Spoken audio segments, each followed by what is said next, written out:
investigação que vou apresentar agora, completamente diferente do tema de manhã, foi o meu tema de doutoramento, da minha investigação de doutoramento,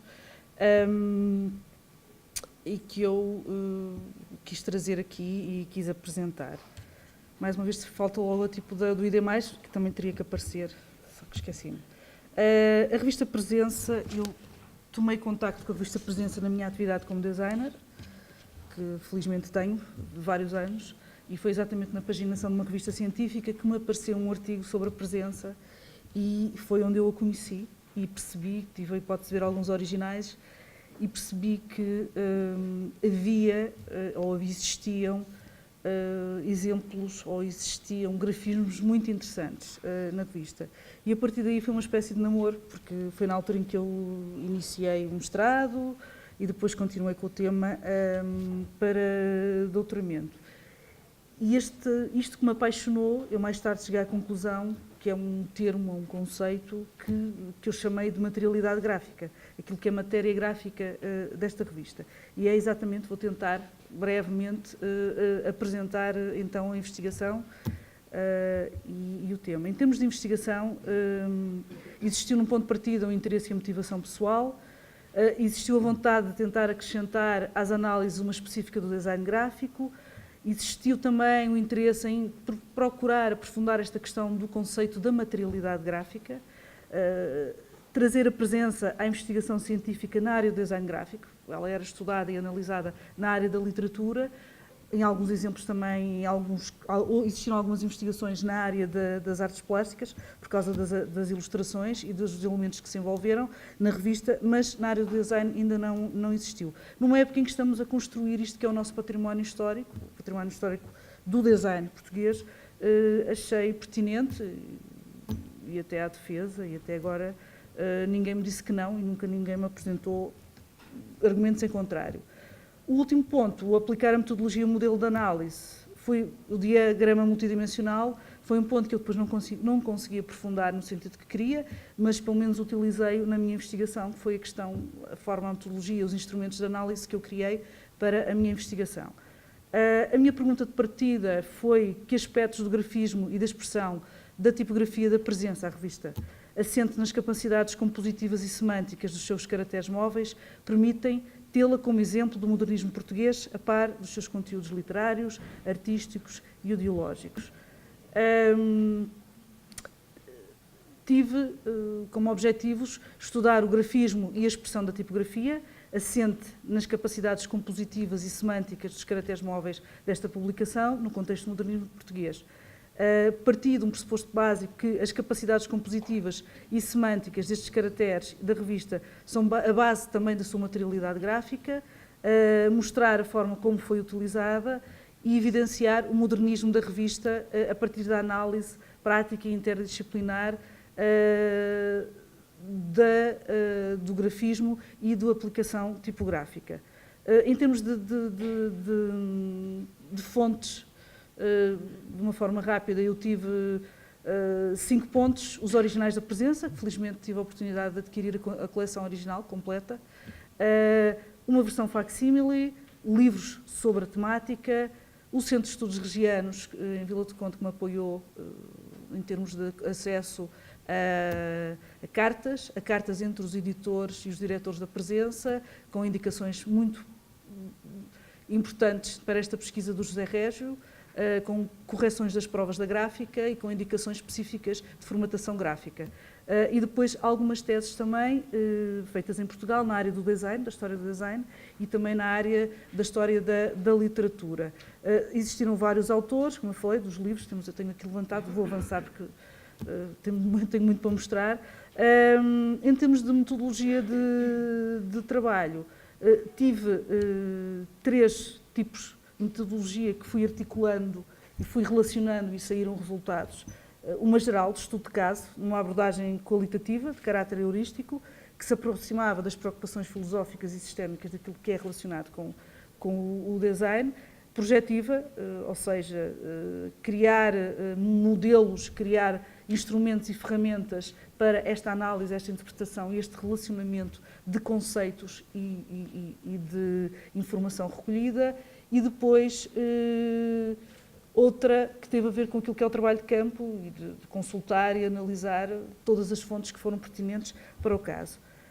Em termos de modelo de análise, isto funcionou, eu tinha estas 3 grandes áreas que tinham a ver com a literatura, as artes poéticas e literárias, as artes plásticas e performativas e depois as artes tipográficas e gráficas. E a relação, conforme os contextos, conforme os resultados que eu queria obter, a relação entre a análise e o estudo e os conteúdos que eu consegui recolher foram os elementos que me permitiram chegar às conclusões que cheguei. Portanto, isto é um modelo dinâmico, estava constantemente a relacionar pontos e, portanto, foi isto que eu utilizei. Eu tenho aqui alguns estudos que fiz, alguns esboços. Na altura tive que estudar, tive que desenhar várias vezes e tive que estar aqui a relacionar os conteúdos. Baseei-me só na questão, já que estávamos a falar de modernismo, fui buscar os elementos base, naquilo que era a filosofia da Bauhaus e aquilo que era a filosofia na altura do modernismo, que era a questão da simplificação das formas, do geometrismo. Fui buscar o quadrado, o triângulo e o círculo e a partir daí construir. E depois vocês vão ver também que foi também este conceito mais à frente, porque vão perceber, depois mais à frente explicarei. Tenho aqui alguns exemplos das minhas fichas. Consultei todos os catálogos tipográficos que existiam na imprensa nacional, consultei as provas da gráfica que estão aqui, com as indicações do José Régio, sobre a formatação muito específica, qual o tipo de letra, qual o corpo, como seria a grelha, como deveria ser composta o texto.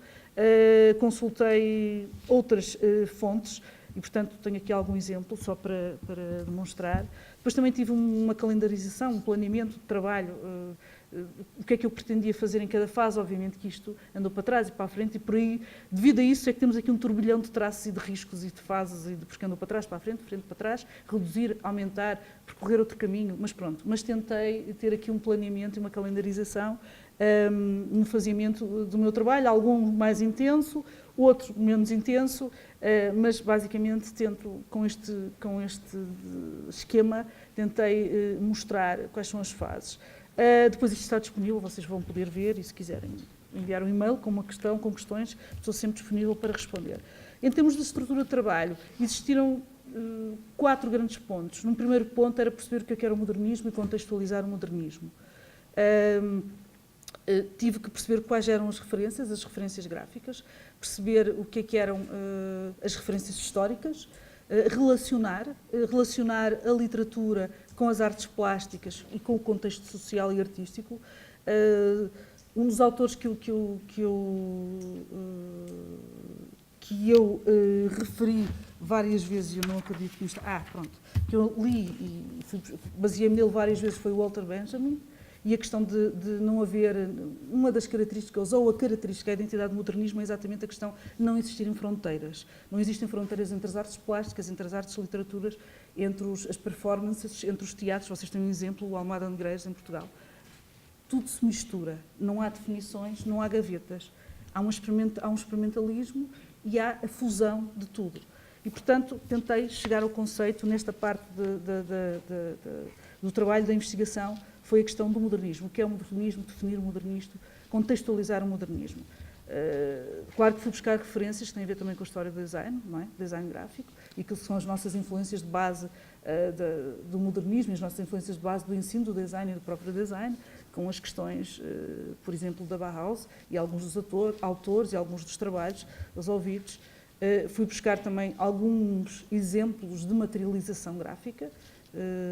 Também tive que investigar e tive que perceber o que era a vida. Temos aqui uma imagem, eu gosto muito desta imagem, em casa do Amadeu, em Montparnasse, em Paris, esta imagem dele com o Américo Nunes, Manuel Bentes, o Amadeu e o Alexandre Ferraz de Andrade, que é muito... Eu acho que esta imagem é muito elucidativa de qual era o espírito da época. E estão disponíveis online e há sequências de imagens fantásticas. As questões dos elementos básicos do suprematismo, não é? A geometrização, alguns exemplos de revistas. Também fui buscar outros exemplos de edições já, de manifestos, de revistas. Revistas estas, ou manifestos artísticos, ou manifestos literários, ou pura e simplesmente a fusão de tudo. Onde tínhamos artistas plásticos, onde tínhamos poetas a intervir na revista e a contribuir. Depois também tive que ir buscar e analisar aquilo que era a materialidade ou os exemplos na altura, contextualizar os antecedentes aqueles que são os exemplos ou as referências que nós consideramos hoje em dia, pelo menos na literatura, como exemplos da literatura modernista, e fui buscar algumas referências e tive também que estudar e tirar argumentos e analisar. Depois, outro conceito que eu tive que trabalhar e perceber era a materialidade gráfica do modernismo. Portanto, falámos do modernismo num primeiro momento, seguidamente eu tive que tentar identificar, caracterizar aquilo que poderíamos chamar de materialidade gráfica do modernismo. Mas antes disso, eu tive que perceber o que era isto de materialidade gráfica ou de materialidade. E tive que estudar o conceito de materialidade. E por isso tive que ir ao Gumbrich, que é outro autor, em que, curiosamente, ele define, assim muito resumidamente, a materialidade, o conceito de materialidade com a palavra presença. Foi curioso, fiquei contente quando encontrei. Pronto, portanto, a presença é uma das palavras encontradas para a materialidade. E então, pronto, caiu que nem gizas, vamos assim dizer, deu mesmo muito jeito, e, portanto, continuámos a trabalhar estas questões.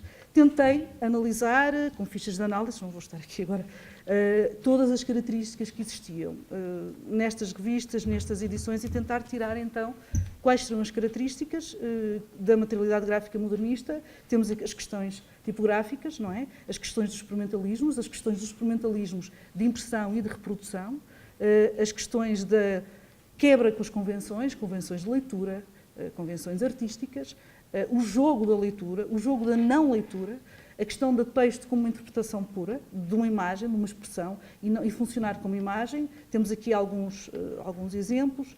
E depois, seguidamente, tive que entrar naquilo que é o meu ponto, tentar contextualizar a Presença, a revista Presença, explicar o que foi a revista Presença. E eu não vou ter tempo. Portanto, depois disso, falei sobre a Presença durante tempo e vou entrar agora no ponto mais importante. Contextualizei, expliquei quem eram os diretores, quais eram os papéis deles na vida artística e literária, e entrando na materialidade gráfica da revista Presença. Um dos pontos importantes era perceber que eram mesmo os diretores, o José Régio, o Branquinho da Fonseca e o João Gaspar Simões, que eram responsáveis pela formatação gráfica. Temos aqui uma prova da gráfica do vosso lado esquerdo, com as indicações do Régio, e depois vocês têm o resultado final. E veem que tem o número de corpos, a grelha, a definição, todo o planeamento daquilo que é a paginação da revista. Fiz uma caracterização do objeto, o número de cores utilizadas, quase sempre 2 ou 1. Formatos, existiram 2 formatos, um formato mais aproximado ao A3 e depois um formato de revista já no fim. Fiz um levantamento daquilo que eram as opções de grelha, em termos de grelha, pronto, era aquilo que era preciso dentro dos poucos espaços que eles tinham. Depois fiz uma análise também de onde foi impressa, foi quase sempre impressa nas oficinas da Atlântida, em Coimbra, tirando 3 números que foram impressos na imprensa da Universidade de Coimbra, e houve um número que foi impresso na imprensa portuguesa no Porto, que hoje existe como uma empresa de encadernação. As tecnologias utilizadas foram essencialmente a tipografia, a xilogravura, e também era também utilizado o linóleo. O Branquinho da Fonseca utilizava muito o linóleo para fazer os títulos. Temos aqui 2 exemplos de capas em que temos a colaboração de artistas plásticos, o Olaio e o Almada. Curiosamente, esta capa do Almada, temos a palavra esperança, que acaba por ser um anagrama da Presença. E os anagramas e os jogos eram outras das características também nesta época do modernismo. Temos aqui um levantamento dos cabeçalhos, um levantamento de alguns exemplos de páginas de publicidade, de artigos, de paginação, e vamos entrar então no ponto importante. Em termos de manifestações do grafismo modernismo, temos que ter a noção que quem paginava e quem decidia e quem fazia as experiências em cima da mesa de mármore da Atlântida era o Régio, o Branquinho da Fonseca e João Gaspar Simões. Os tipógrafos deitavam as mãos à cabeça, porque deixavam-nos sozinhos, capitulares em caixa baixa, títulos completamente misturados, sobreposição de texto, jogos com sentidos de leitura. Aqueles senhores eram doidos, diziam os tipógrafos. Mas pronto, estávamos em 1927, eles eram estudantes em Coimbra, basicamente, não é? Portanto, uma das evidências que encontramos foi a utilização da futura. Não há.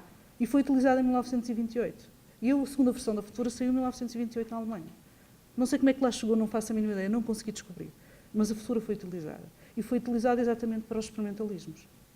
Certo? Seguidamente, temos aqui mais exemplos de utilização da futura.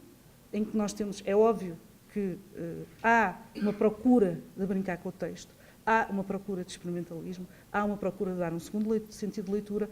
Estas questões eram as questões também que eram aplicadas nas outras edições estrangeiras. Existe também o trabalho do Branquinho da Fonseca. O Branquinho da Fonseca esteve pouco tempo na presença, depois chateou-se, a uma certa altura, com os outros, e foi-se embora, um dos dissidentes.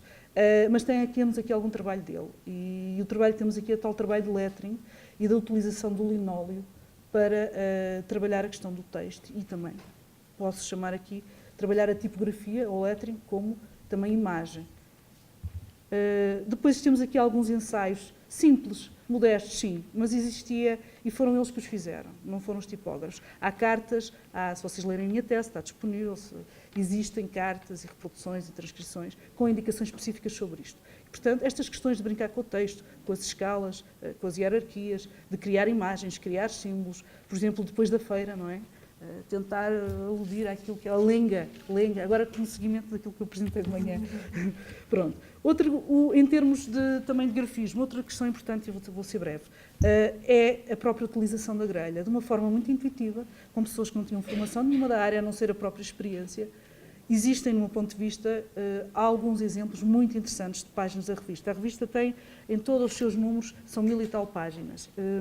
Este número, que felizmente tenho também, é o número 48, foi um número de homenagem ao Fernando Pessoa, quando ele morreu. Nesta altura ninguém queria saber do Fernando Pessoa, ainda ninguém sabia quem era o Fernando Pessoa, só, como dizia o Fernando Pessoa, aqueles maluquinhos daqueles alunos em Coimbra que gostam tanto de mim, eu não sei porquê. Há uma carta a dizer isto. E porquê? Porque eles gostavam e realmente reconheciam o mérito. Então, quando ele morreu, eles fizeram este número, que eu acho que é dos números mais belos da presença.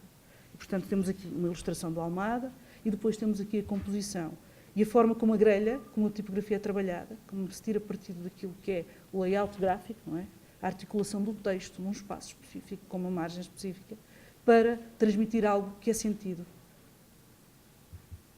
Portanto, eu peço desculpa, já ultrapassei o tempo, mas acho que são dos exemplos para mim, tirando aquele primeiro que eu mostrei logo do número 10, eram as primeiras páginas mais belos em termos da presença.